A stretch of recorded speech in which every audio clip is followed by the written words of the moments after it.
polutannya masuk ke dalam tanaman. Kemarin sudah saya sampaikan contohnya adalah banyak mengandung logam berat itu adalah apa namanya, enceng gondok misalkan gitu ya, atau beberapa jenis tanaman lain. Sedangkan banyak juga tanaman itu yang adsorpsi, artinya tanamannya partikelnya menempel. Yaitu banyak kita lihat di pinggir-pinggir jalan yang tanaman itu berupa hitam akibat dari polutan timbal ya, apa namanya, asap kendaraan bermotor. Nah ini maka dengan adanya tanaman, kalau kemudian iklim mikro kita sudah sangat panas seperti hari ini, tidak ada tanaman lagi gitu, itu kan sangat memungkinkan ya punahnya keanekaragaman hayati ya, termasuk di dalamnya manusia. Kemudian tempat rekreasi dan olahraga ya, ini sudah fungsi sosial gitu ya. Tempat pemakaman umum ya, jadi memang fungsi salah satu fungsi RTH ini sebagai tempat pemakaman umum. Karena memang kenyataannya pemakaman ini membutuhkan lahan dan secara ekologis dia bisa ditanami beberapa jenis tanaman yang tadi fungsinya terhadap tadi. Kaget saya.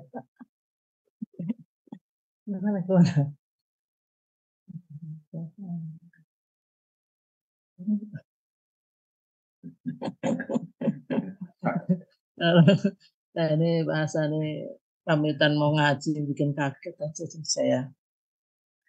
Kemudian menjadi pembatas perkembangan kota. Ya, jadi ini yang namanya green belt, gitu ya, green belt. Ya. Jadi kota itu kalau di situ ada RTH itu memungkinkan kotanya itu tidak berkembang ke arah sana. Misalkan ada hutan. Jadi di sini ini RTH ini ada yang tadi ya ada fungsinya itu terbuka begitu saja dalam konteks lingkungan ya, jadi terbuka dalam konteks publik gitu ya. Nah ini yang dibicarakan sebagai pembatas ini adalah konteksnya konteks lingkungan ya.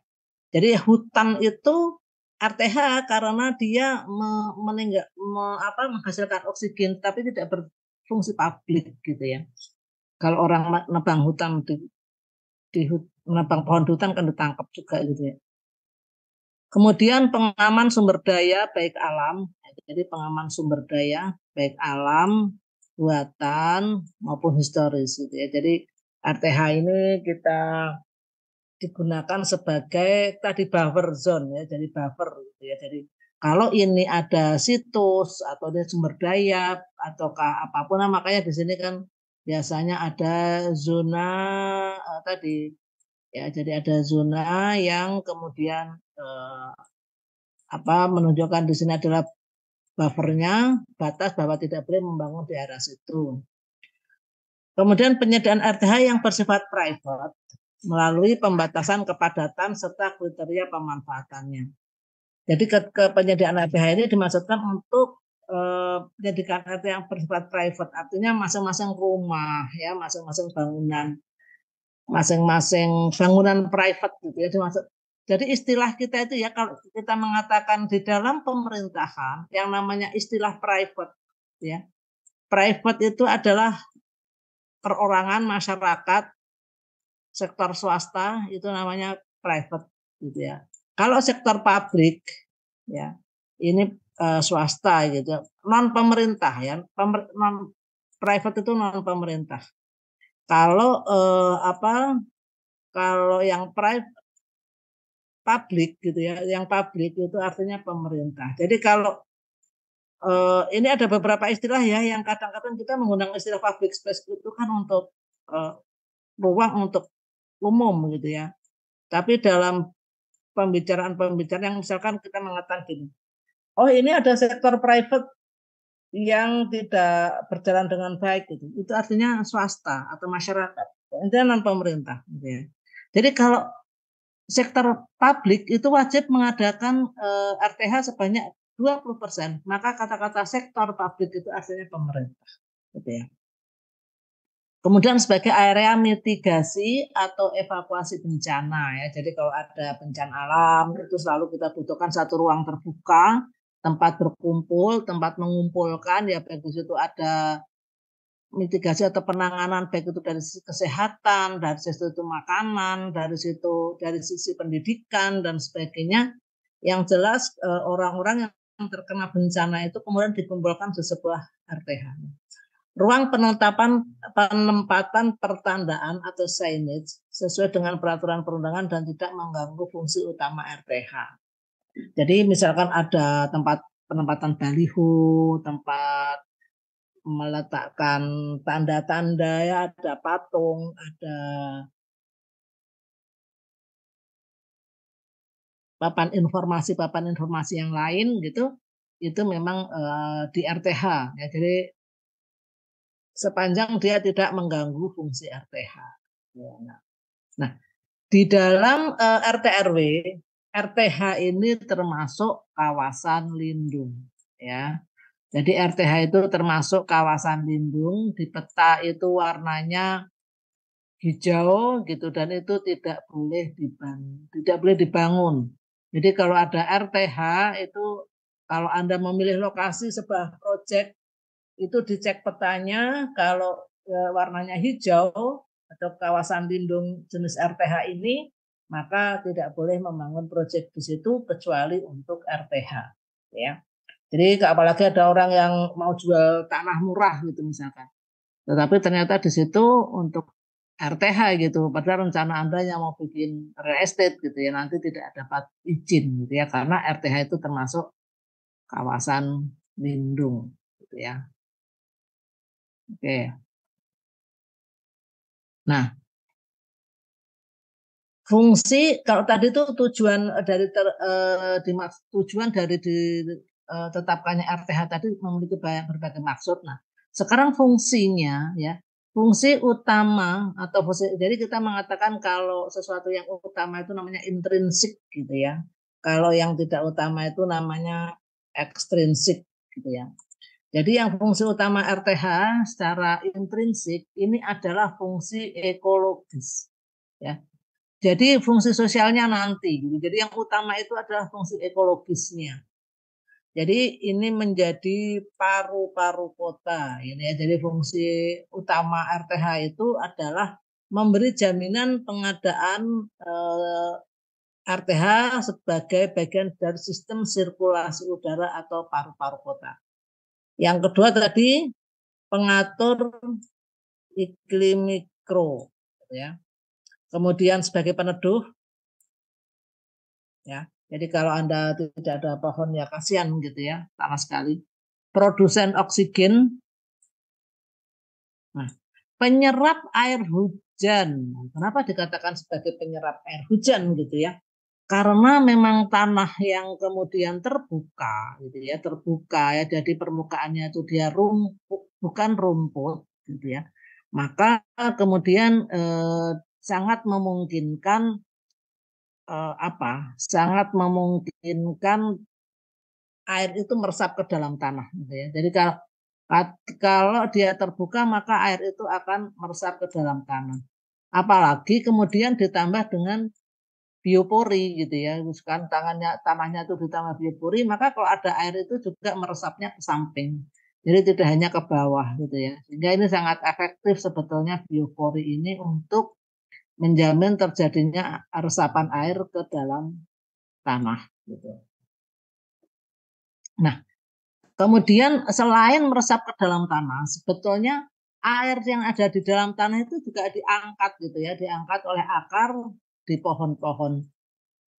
Tanah airnya itu ada di daun, ada di batang, ada di buah begitu ya. Sehingga jumlah air yang kemudian meresap, diangkat, kemudian ada di udara itu jumlahnya menjadi tidak menggenang gitu ya. Airnya kan tidak menggenang di atas begini gitu ya. Tapi kemudian ada di pohon-pohon dan meresap ke dalam tanah sehingga area-area ini bisa digunakan beraktivitas dengan baik. Coba kalau airnya tergenang gara-gara nggak ada pohon ya, nggak ada yang meresap karena mungkin tanahnya di paving atau di paving yang sudah terlalu padat itu kan tidak lagi meresapkan air gitu ya. Di aspal apalagi gitu ya. Kemudian tidak ada yang airnya itu dicantolkan ke pohon gitu ya, tidak ada di daun, tidak ada di buah gitu. Maka ya tadi ini menjadi run off-nya 0 gitu ya. Jadi air alarian gini. Jadi maksudnya run off-nya 100% ya. Jadi run off 100% itu artinya 100% air itu mengalir. Ya. Ini run off 100% itu artinya semua air mengalir ya. Jadi ini adalah mengalir. Jadi kalau air itu apa meresap ke dalam tanah, maka run off-nya kemudian berkurang gitu. Oh, run off-nya hanya 70%, berarti yang 30% meresap ke dalam tanah. Kemudian penyedia habitat satwa, penyerap polutan, ya, dan juga penahan angin. Gitu. Jadi kalau apa namanya, tidak ada pohon gitu kan juga angin sangat kencang sekali gitu ya.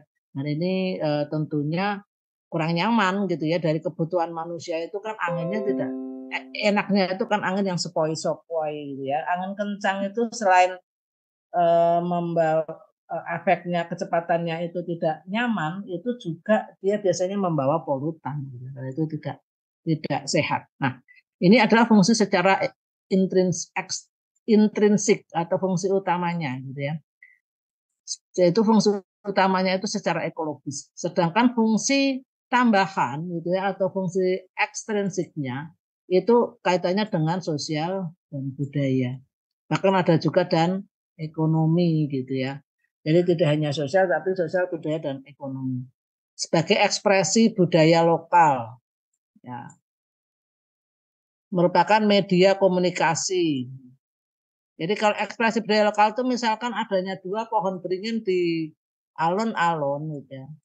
Ini ada 2 pohon beringin, maka oh ini alun-alun ternyata gitu ya. Kita sudah tahu gitu, ini pohonnya beringin gitu ya, bukan pohon mahoni atau bukan pohon trembesi misalkan gitu. Jenis pohonnya itu sebagai ekspresi budaya lokal dan merupakan komunikasi warga kota. Artinya ini tadi ya fungsi publik gitu ya. Jadi ini RTH tadi berupa lahan terbuka atau jalur gitu yang dia memungkinkan masyarakat itu bisa berkumpul di situ, bisa jalan-jalan, bisa mengekspresikan apa namanya ya, mengekspresikan apa yang menjadi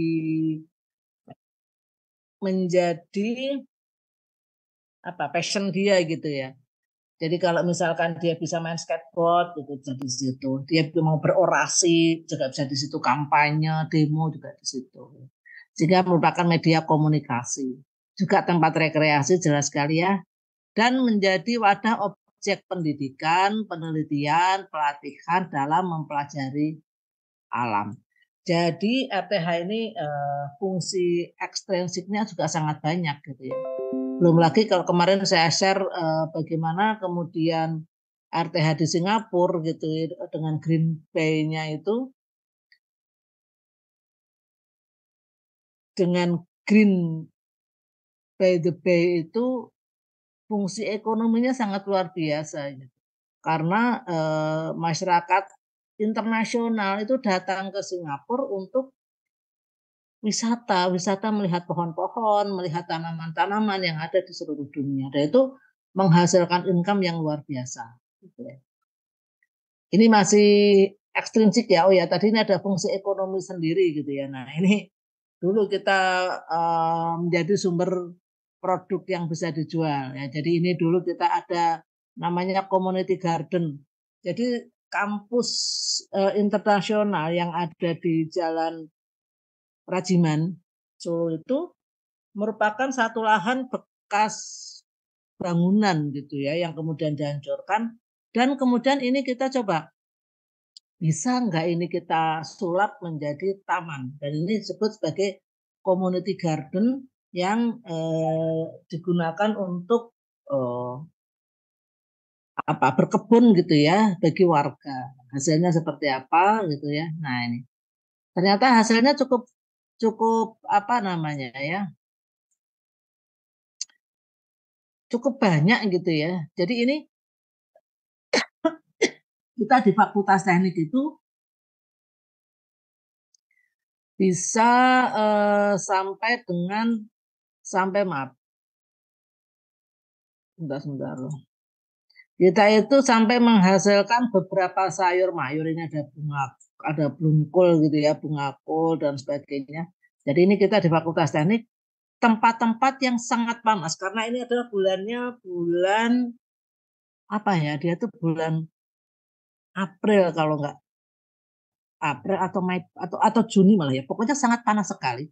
Tapi coba kita tuh mau membuktikan bahwa meskipun panas gitu ya, tetapi kalau kita treatment ya kita pakai paranet, kita tanami dan sering kita datang ke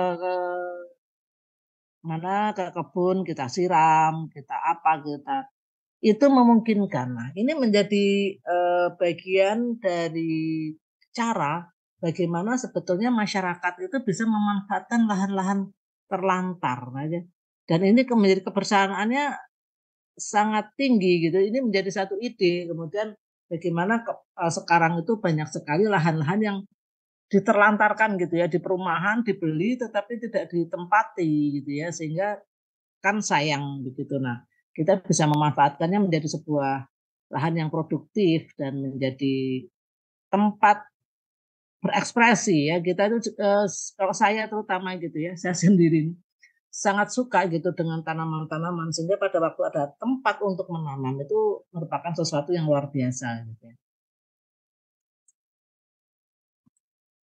Dan secara apa ya, orang menanam itu kan secara secara selain secara ekonomi dia tuh juga secara apa ya nilai-nilai Islamnya itu kan luar biasa ya karena kemudian di sana tadi ada banyak oksigen, ada banyak tanah makanan yang bisa diberikan kepada orang lain. Juga masih fungsi ekstrinsiknya itu untuk meningkatkan kenyamanan, memperindah lingkungan kota gitu ya, menstimulasi kreativitas masyarakat dan seterusnya ini sudah sangat banyak. Manfaat RTH ada yang manfaat langsung atau tangible, cepat gitu ya, dan atau yang intangible gitu ya. Intangible itu yang jangkanya panjang ya. Jadi misalkan membersihkan udara, kemudian tadi menjaga atau konservasi keanekaragaman hayati. Nah, ini kan jangkanya panjang. Tetapi kalau kita tidak lakukan sekarang ya akan bahaya gitu ya. Sama dengan sepanjang selama orang menanam pohon gitu ya. Jadi menanam pohon itu kalau tidak dilakukan sekarang ya suatu saat yang akan datang tidak akan mendapatkan pohonnya gitu. Jadi orang menanam itu tidak usah berpikir kita dapatnya itu dapat apa dalam jangka kapan karena memang ada yang sifatnya tangible dan ada yang intangible. Yang intangible itu ya udah ibaratnya yang akan memanen hasilnya itu adalah anak cucu gitu ya. Dalam skala global, perwujudan visi kota berkelanjutan itu secara jelas tertuang dalam tujuan pembangunan berkelanjutan atau Sustainable Development Goals gitu ya, SDGs. Ini khususnya tujuan yang ke-11. Ya, jadi ini tujuan yang 11 ini kita berbicara tentang kaitannya dengan pembangunan kota yang berkelanjutan ini. Di sini membangun kota permukiman warga yang inklusif, aman dan kukuh berkelanjutan ya. Jadi kukuh berkelanjutan itu kalau kukuh biasa kita katakan berketahanan dan berkelanjutan. Nah, salah satunya itu adalah dengan tadi mengembangkan RTH ya supaya berkelanjutan gitu ya. Jadi tidak kemudian kotanya tidak nyaman. Kota itu kalau udah tidak nyaman itu maka akan ditinggalkan oleh warganya sehingga tidak kota mati. Nah, kedudukan RTH dalam rencana tata ruang. Ya, jadi kalau kita berbicara tentang RTH, ini di RT RW. Nah, jadi rencana tata ruang ini memiliki beberapa tingkatan gitu. Yang pertama rencana tata ruang wilayah. Di dalam rencana tata ruang wilayah itu ada yang levelnya nasional RT RWN, RT RW provinsi. Jadi RT RW itu singkatan rencana tata ruang wilayah. Kemudian ada rencana tata ruang wilayah kabupaten dan RT RW kota. Ya, kabupaten dan kota itu adalah levelnya sama. Kabupaten dipimpin oleh seorang bupati, kota dipimpin oleh seorang wali kota. Sama seperti desa dan lurah, kelurahan dan desa. Desa dipimpin oleh kepala desa. Ya, kepala desa itu dipilih gitu ya oleh masyarakat. Gitu. Kalau kelurahan dipimpin seorang lurah yang diangkat atau dia adalah PNS ya pegawai negeri ASN begitu. Jadi kabupaten dan kota itu levelnya sama ya, makanya di kota jadi satu gitu. Jadi kalau kita menyebutkan kota itu lebih tinggi dari kabupaten atau lebih rendah ya, nggak sama gitu ya. Di dalam RT RW kabupaten kota gitu ya. Ini levelnya ini adalah rencana umum, ini dibaca rencana umum. Kemudian ada yang namanya rencana rinci ya. Rencana rinci ini disebut sebagai RDTR ya. Rencana detail tata ruang kabupaten atau tata ruang kota gitu ya. Jadi ini ada RDTR kota, ada RDTR kabupaten. Bisa berupa di bawahnya nanti ada bisa rencana tata ruang kawasan perkotaan, ada rencana tata ruang kawasan perdesaan atau agropolitan. Di bawahnya lagi sebetulnya di perkotaan ini, ya di perkotaan ini ada yang namanya RTBL, rencana tata ruang bangunan dan lingkungan. Nah, di dalam RTBL ini itu sudah memuat langgam-langgam bangunan di jalan itu, misalkan sebuah jalan, misalkan di jalan Slamet Riyadi di Solo, itu bangunannya itu bernuansa tradisional, misalkan itu sudah ada ketentuannya. Nanti trotoarnya modelnya seperti ini, itu sudah ada ketentuannya. Nanti model apa lampu tamannya itu seperti ini, itu sudah ada di RTBL. Nah, arsitektur ya arsitek pada waktu mendesain gitu ya artinya produk arsitektur itu harus mengacu RTBL. Jadi dari urut-urutannya dari RT RW ya ini misalkan satu gitu ya urut-urutannya itu RT RW, kedua itu RDTR ya, yang ketiga itu RTBL gitu ya. RTBL gitu ya. Yang keempat itu adalah arsitektur ya. Kalau konteksnya itu lahan, kita sedang berbicara lahan semua, maka yang keempat itu adalah site plan gitu ya. Jadi di sini sudah gambar arsitektur gitu ya. Site plan yang ditindaklanjuti dengan denah, tampak dan potongan dan seterusnya. Jadi semakin ke arah kiri itu namanya kebijakan. Ya, kebijakan itu isinya aturan-aturan. Ya, kayak undang-undang ini kan kebijakan. Kebijakan tentang tata ruang itu ada di Undang-Undang Nomor 26 Tahun 2007 tentang penataan ruang. Ya. Jadi dalam konteks yang makro itu kata-kata ruang itu tidak kemudian kayak kita di denah itu gambarnya arsitektur gitu tidak. Ruang itu ya seluruh muka bumi ini namanya ruang atau space. Nah, di dalam Undang-Undang Nomor 26 Tahun 2007 tentang penataan ruang tadi itu menyatakan bahwa proporsi RTH pada wilayah kota itu minimal 30% dari ruang wilayahnya. Ya. Ya, dan ini 30% ini proporsi RTH publik. Ya, ini namanya RTH publik. Ini RTH yang disediakan oleh pemerintah itu minimal 20%. Ya, jadi RTH itu minimalnya 30% gitu ya. Ini dari 20% itu adalah pemerintah gitu ya, disediakan oleh pemerintah atau publik. Kemudian yang 10% itu disediakan oleh sektor swasta atau pemerintah. Maksudnya sektor private atau swasta gitu ya. Jadinya total RTH di sebuah kota itu mestinya minimal 30%. Nah, itu yang kemudian nanti kita harus berhitung bagaimana apakah RTH di suatu kota itu sudah cukup atau belum. Nah, ini sekarang kita akan menghitung luas RTH secara planologis. Apa itu planologis? Yaitu adalah ilmu perencanaan. Jadi kalau kita itu arsitektur dikatakan sebagai desain gitu, maka jurusan PWK perencanaan wilayah dan kota itu adalah planning. Ya, jadi planning and design. Jadi kita sekarang akan berbicara tentang planologisnya, tentang perencanaan makronya dulu, gitu ya.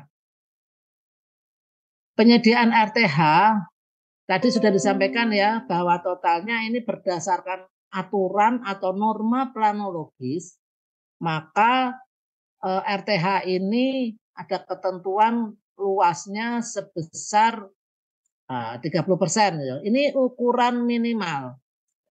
Ukuran minimal untuk menjamin keseimbangan ekosistem kota, maka minimal RTH itu 30% dari luas wilayah. Nah, maka ini kita sebut sebagai perhitungan kebutuhan RTH berdasarkan variabel luas wilayah. Nah, kita coba lihat bagaimana perhitungannya. Nah, ini contoh saja. Ini adalah luas RTH Kota Surakarta.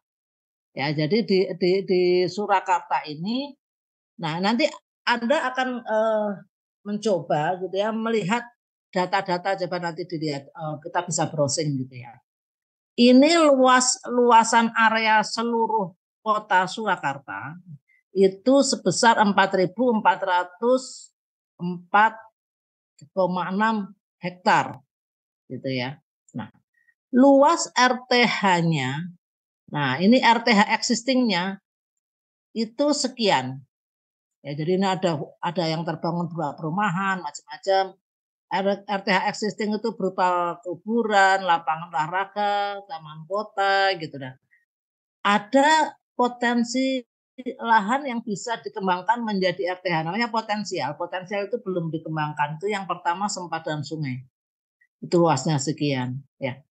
Jadi total luas existingnya 3,26%, total ya potensi dikembangkan menjadi RTH itu 2,7%, kemudian yang lahan-lahan pertanian bisa dianggap ya, sebagai RTH, bisa dianggap sebagai RTH karena kaitannya dengan penghasil O2 itu ada tegalan, ada sawah gitu ya, itu totalnya 4,8%. Maka di sini dikatakan bahwa kebutuhan proporsi existingnya itu sangat jauh ya, masih 3,26. Ini di tahun 2011. Karena kan harusnya 30%. Nah, kalau kemudian dari luas yang existing 3,26, kemudian ditambah dengan lahan yang potensial itu berarti belum ya, tetapi bisa dikembangkan menjadi RTH. Ini sebesar ya, jadi ada 2,7 ditambah 4,98. Ini kalau ditambah yang hanya ini saja gitu 2,7, maka ini juga masih 5,96. Jadi masih sangat jauh gitu ya. Ini kita butuh berarti luasan RTH Solo itu masih sangat jauh. Jadi tahun 2011 itu memang kesadaran untuk membangun RTH itu kita masih lemah gitu, berbeda dengan sekarang. Sekarang sudah lebih baik. Nah, ini adalah peta RTH existing Kota Surakarta. Ya, jadi yang jumlahnya masih sangat jauh. Nah, ini kalau kita lihat gitu ya. Nah, ini dulu yang pernah dengar rame-rame gitu ya. Di sini edutorium. Ini adalah edutorium. Nah, edutorium hijau kok dibangun menjadi edutorium gitu kan. Nah, ini yang perlu kita ketahui bersama bahwa karena waktu itu tahun 2011 tadi RTH Solo itu masih kurang dan kemudian piye carane Solo itu bisa menambah luas RTH supaya tidak terkategori yang sangat minus RTH. Maka lahan UMS yang waktu itu belum dibangun itu diskusi antara pemerintah Kota Solo dengan UMS. Ini kita anggap sebagai RTH ya. Ya, UMS mengatakan sepanjang kami belum ada pembangunan ya silakan ini menjadi RTH gitu ya. Tapi nanti sewaktu-waktu kami akan menggunakan kami ambil lagi. Nah, akhirnya dipetakan di peta itu sebagai hijau dan pada waktu UMS mau membangun kan sudah ada perjanjian kalau UMS mau membangun ya silahkan. Tapi masyarakat kemudian menilainya loh UMS itu gimana tuh lahan hijau kok dibangun. Nah, jadi ada beberapa yang kurang memahami situasi gitu sehingga menuduh UMS membangun editorium di lahan hijau. Padahal itu adalah kebaikan UMS itu waktu itu supaya neraca ya namanya neraca RTH-nya itu menjadi tadi mendekati 30%. Ini jadi ada UMS, ini ada Manahan gitu yang besar-besar gitu ya. Ini UNS dan Juruk gitu ya, UNS gitu ya. Ini Juruk satu STSJ gitu ya. TSTJ ya, TSTJ Taman Satwa Taru Juruk. Nah, ini ada alun-alun gitu ya, alun-alun utara, alun-alun selatan gitu ya. Nah, jadi semuanya itu dihitung, kemudian ketemunya tadi bahwa RTH kita di Solo masih sangat kecil gitu. Ya, ini kemudian tahun 2013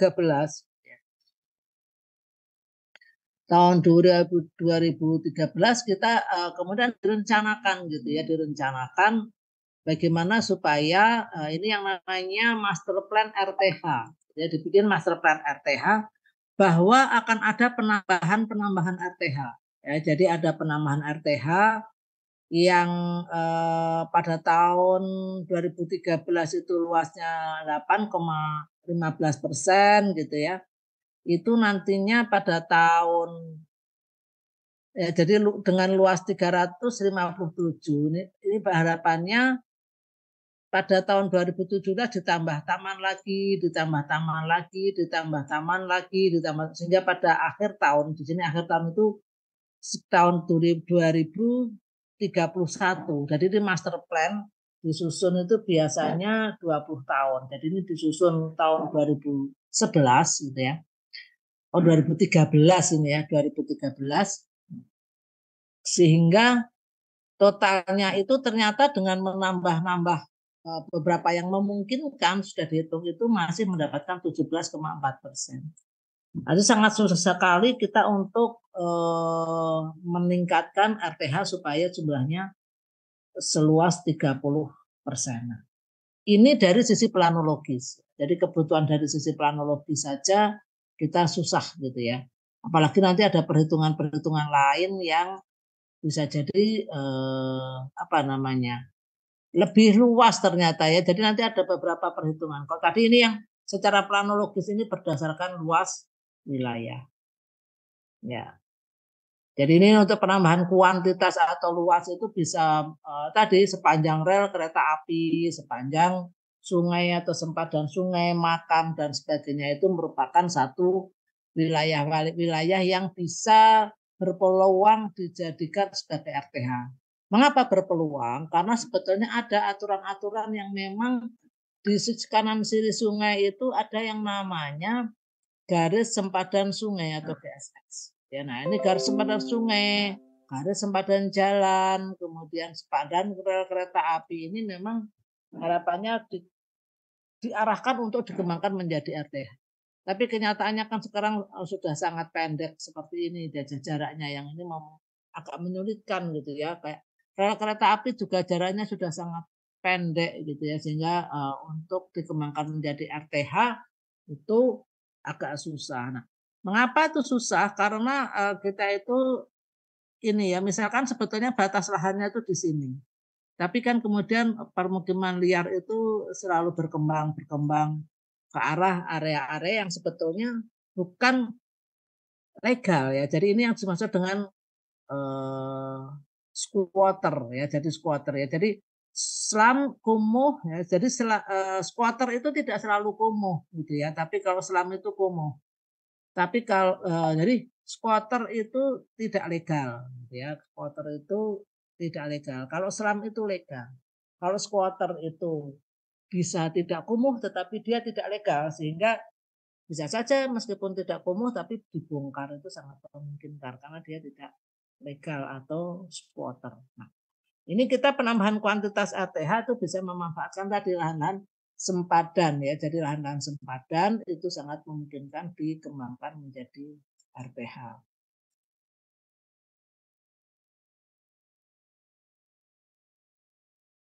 Nah, kalau tadi kita hanya berdasarkan kebutuhan luas lahan bahwa tadi 10% itu 30% itu harus berupa RTH.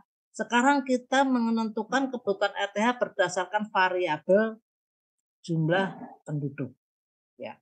Setiap orang itu memiliki kebutuhan macam-macam ya. Ada kebutuhan oksigen, ada kebutuhan orang untuk hidup dan sebagainya sehingga ada standar juga yang ini saya agak cepat ya. Yang memungkinkan agar orang itu bisa hidup itu nyaman. Nah, ini berdasarkan tabel penyediaan RTH tadi nanti kalau dibuka-buka di Permen PU nomor 8 tahun nomor 5 tahun 2008 tentang RTH. Ini tadi filenya sudah saya share di Spada. Ini ada ketentuan-ketentuan ya. Jadi setiap 250 jua itu maka dibutuhkan satu taman yang namanya Taman RT dengan luas per unitnya 250 meter persegi. Ya, jadi sekitar atau minimal 250 meter persegi. Sehingga dikatakan bahwa setiap satu orang itu memiliki standar 1 meter persegi untuk taman RT. Jadi kalau di RT itu ada 500 orang ya tamannya paling tidak di taman level RT itu 500 meter persegi gitu ya karena syaratnya seperti itu. Kemudian jika ada 250 maka perlu lagi membuat taman yang namanya taman RW ya. Jadi kalau ada taman RW itu bukan berarti taman RT itu tidak ada tetapi ini ada taman RT ditambah taman RW.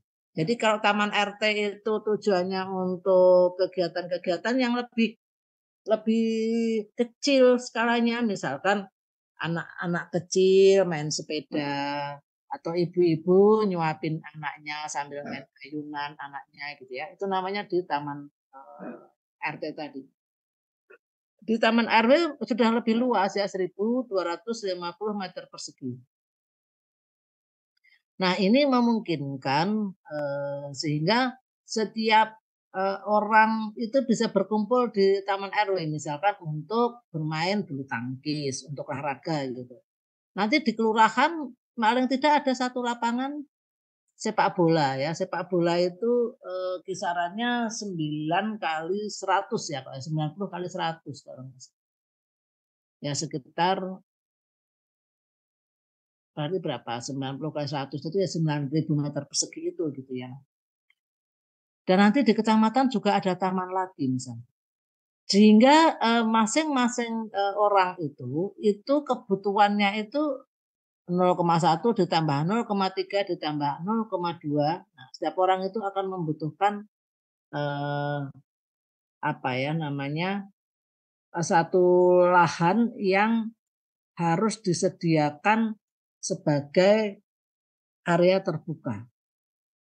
Dan nanti untuk kalau penduduknya sampai sekian juga ada lagi tambahan-tambahan gitu ya, ada taman kota lagi, ada hutan kota, dan ada fungsi-fungsi tertentu itu maksudnya fungsi-fungsi tertentu itu misalkan memang perlu ada sempadan sungai, berarti ada taman sempadan sungai. Kemudian ada taman apa itu perlu ada sempadan tadi rel kereta api, maka perlu. Angka ini kalau kita misalkan sebuah kabupaten kota jumlah penduduknya berapa, maka kita bisa menghitung kebutuhan tamannya dan ini nanti akan sangat besar lebih dari 30% yang dihitung secara apa tadi planologis ya. Jadi ini berdasarkan jumlah penduduk. Kemudian ada lagi menghitung luas RTH untuk kebutuhan tertentu. Nah, kebutuhan tertentu itu apa? Misalnya adalah kebutuhan air.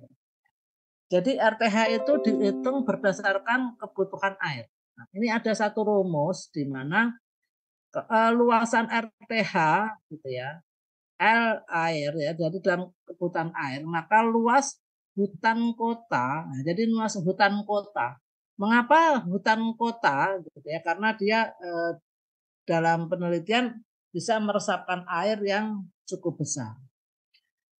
Maka LA atau luas hutan kota itu dihitung berdasarkan rumus PO ini jumlah penduduk. Ya, jumlah penduduk 0, P0 itu sebetulnya jumlah penduduk sekarang. Kalau kemudian kita nanti menghitung kebutuhan hutan kota di tahun 20 tahun yang akan datang, maka juga dikalikan ya, ada faktor waktu gitu ya. Jadi P0-nya adalah jumlah penduduk tahun ini. K adalah konsumsi air per kapita atau liter per hari. Di sini ada konstanta K. Ya.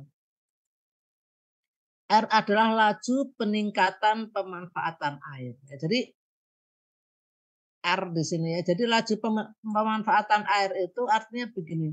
Dulu kebutuhan airnya itu sedikit, tapi begitu punya mobil, ada kegiatan nyuci mobil, ada kegiatan nyuci motor gitu, baik itu dilakukan di rumah maupun di tempat pencucian umum. Kemudian C itu adalah faktor pengendali. Nah, faktor pengendali itu biasanya berupa aturan gitu ya. Kemudian PAM adalah kapasitas suplai air perusahaan. Ini hitungannya dari PAM gitu ya. Dan T adalah tahun. Tadi kalau kita menghitung 20 tahun yang akan datang, maka di sini juga T-nya 20. PA adalah potensi air tanah.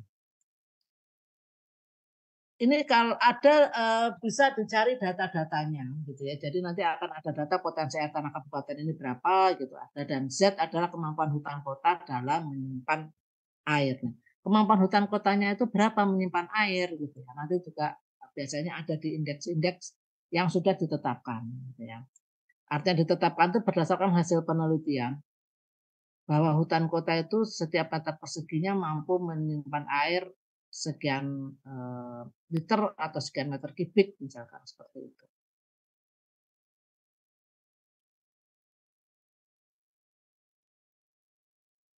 Nah, kalau tadi itu adalah menghitung kebutuhan luas ATH untuk memenuhi kebutuhan air, gitu ya. Ada juga untuk memenuhi kebutuhan oksigen. Ya. Hutan kota dalam kaitan sebagai produksi oksigen dapat dihitung dengan metode grafis. Gitu ya. Jadi grafis itu namanya itu sudah lama tapi masih dipakai.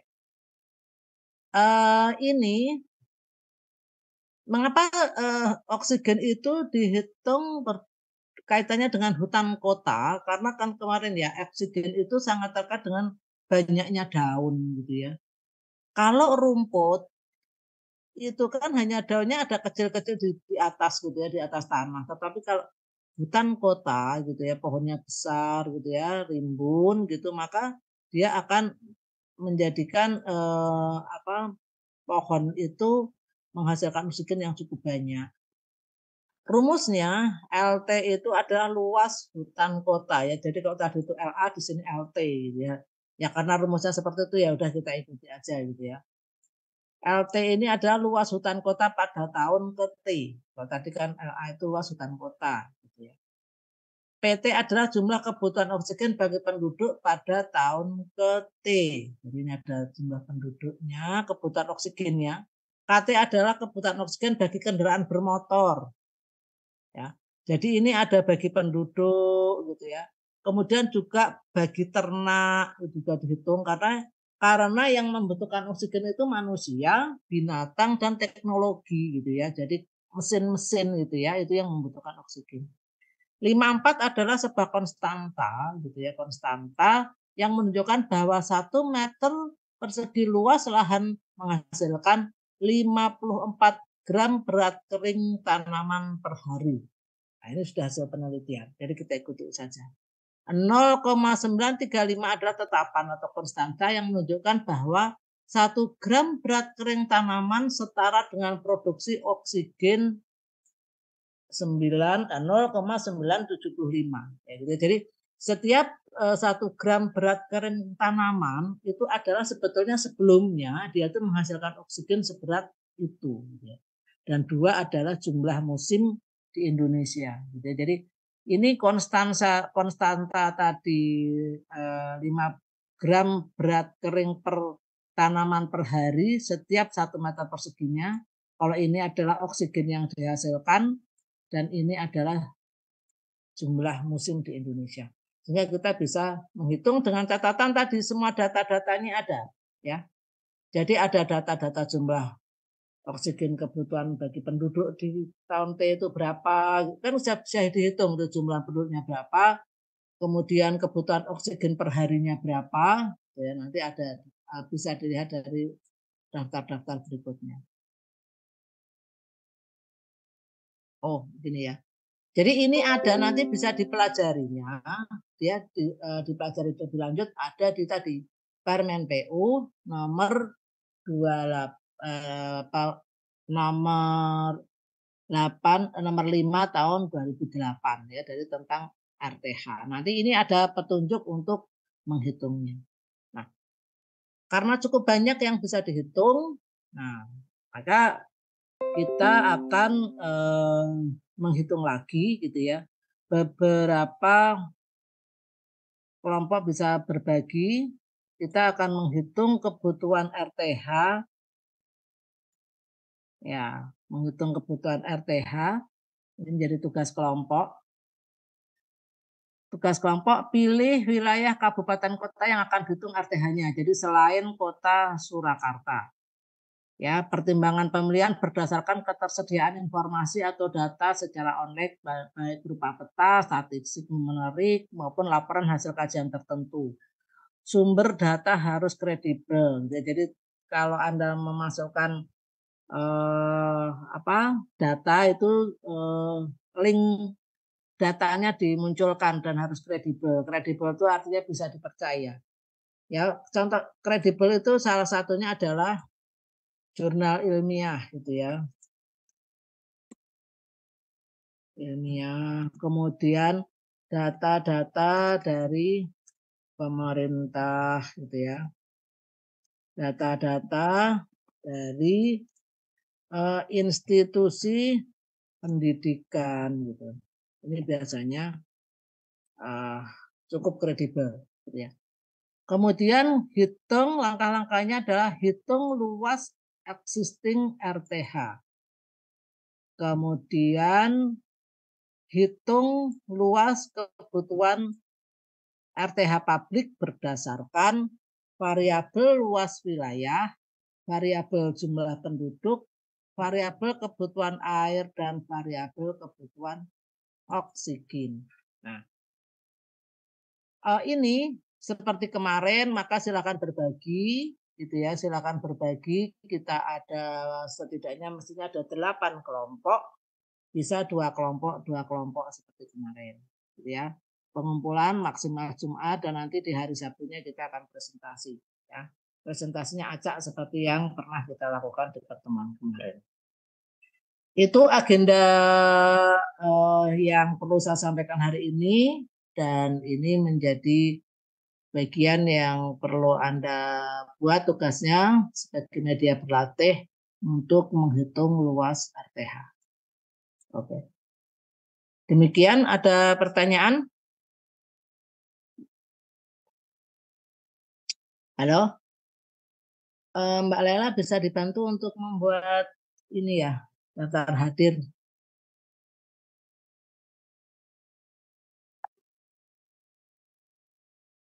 Oh ya, oke. Kalau tidak ada pertanyaan, berarti saya cukupkan sekian. Nanti seperti kemarin, kelompok apa membuat apa, silahkan gitu ya, diinikan di grup saja. Oke, saya cukupkan sekian. Nah, ini sudah muncul daftar hadirnya, link silahkan diisi.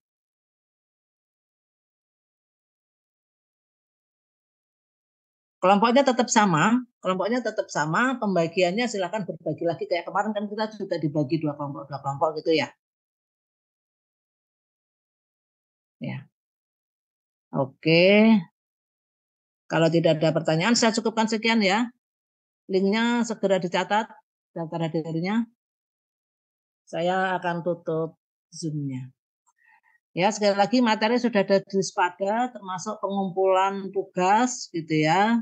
Nah, sekali lagi saya munculkan gitu ya, barangkali ada yang kelewatan.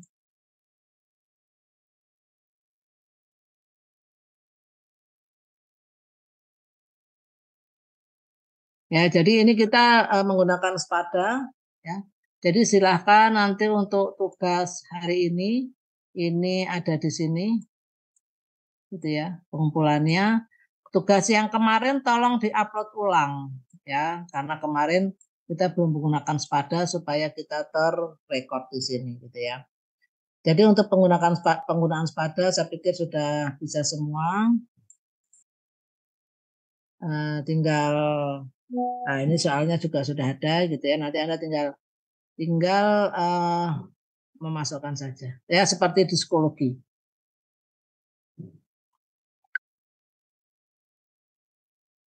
Yang mengumpulkan anu aja ya, karena ini tugas kelompok, ya ini saya mohon kesediaan apa ya ketua kelompok untuk upload gitu ya. Nanti tidak harus ketua kelompok ya, cukup salah satu dari kelompok. Nanti barangkali ada sistem grouping yang ini saya belum tahu. Nanti kalau sudah ada di grouping kan